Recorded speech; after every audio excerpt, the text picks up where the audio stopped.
What if your entire day, from that first cup of coffee in the morning to a relaxing walk in the evening, was actually designed to make you feel more connected and to make life easier? Well, that's what we're going to do. We're going to take a walk through a day in what's called a complete neighborhood and see what it's all about. And that quote, man, it really gets to the heart of the problem, doesn't it? For the better part of a century, the big idea in city planning was to separate everything. You have a zone for sleeping, a zone for working, and a totally different zone for shopping. The result? Well, we're living it. Our lives are fragmented, and we spend so much of them stuck in traffic. So take a look at this.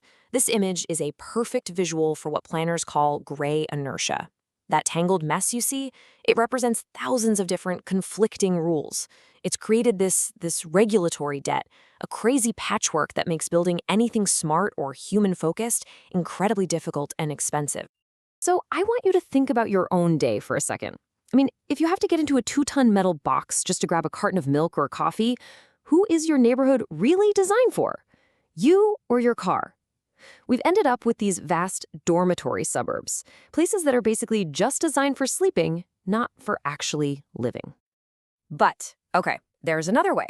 So let's start our day and meet a character we'll call Maia.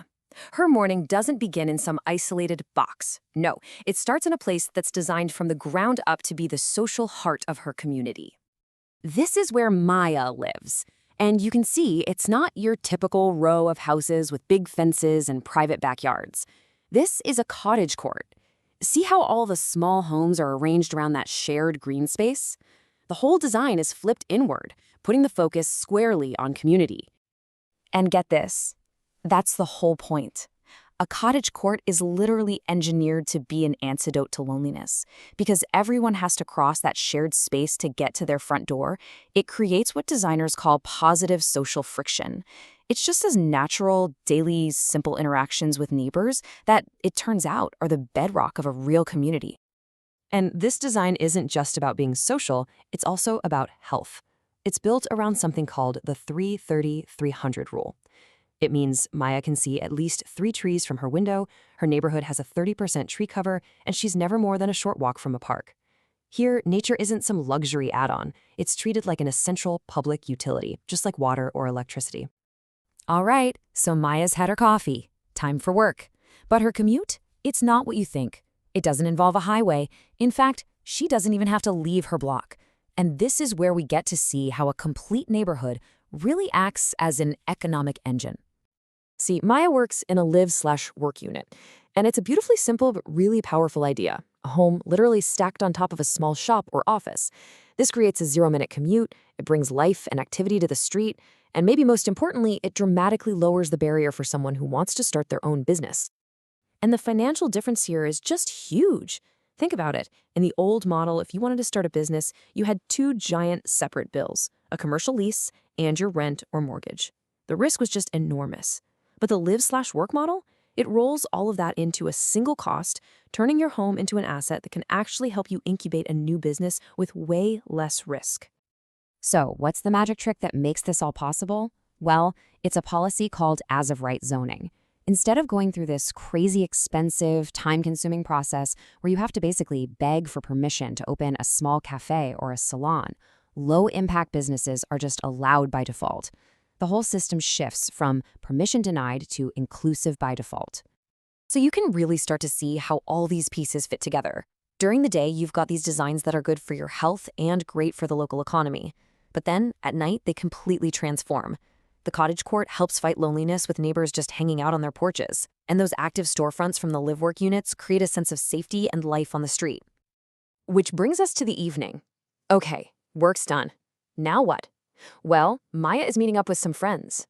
And she doesn't have to get in her car and drive to some soulless strip mall. Nope, she just walks to the vibrant center of her own neighborhood. And these places are what sociologists call third places. Think about it. Home is your first place, work is your second, but these spots, the local cafe, the corner pub, that little park, they are the crucial third places. They're like the neighborhood's living rooms, the social glue where people can just gather and rediscover the lost art of building a community. And check this out. These places are actually economic powerhouses. Studies show that people who walk to local spots and just hang out for a while, they linger, they spend on average 66% more than drivers who just pull up, buy something, and take off. It's called the linger factor, and it's the secret sauce for a thriving local economy. And you know what? There's a huge safety benefit here too.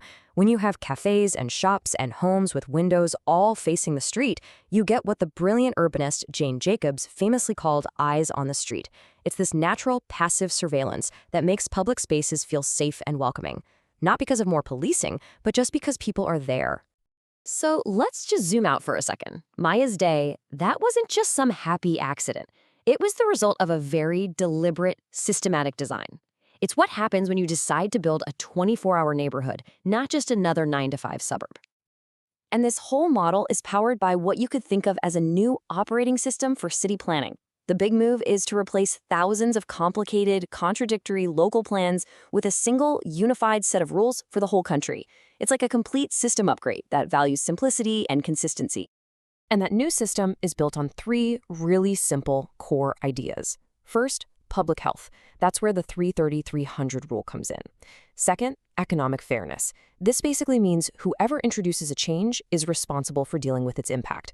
So if a developer builds next to a train line, they're the ones who have to pay for the soundproofing. And third, safety, which just means you can't build in high-risk places like floodplains. Simple as that.